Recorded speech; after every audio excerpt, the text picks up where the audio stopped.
Assalamualaikum warahmatullahi wabarakatuh. Salam sehat untuk kita semua. Alhamdulillah pada tahun ini, tahun 2021, kita telah membangun percontohan budidaya udang semi intensif dan intensif sistem klaster yang ada di lokasi Aceh Timur dan Aceh Tamiang. Dengan pembangunan klaster ini diharapkan adanya percontohan dan peralihan teknologi yang tadinya masyarakat hanya memelihara sistem tradisional, kemudian kita naikkan jadi semi intensif dan intensif.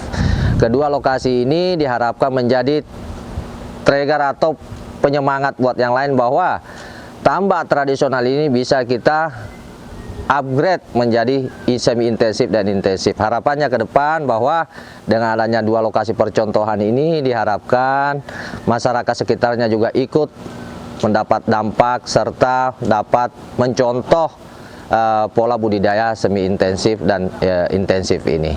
Harapan kami ke depannya bahwa pembangunan klaster ini akan dapat berdampak luas ke masyarakat sekitar khususnya Aceh Timur dan Aceh Tamiang.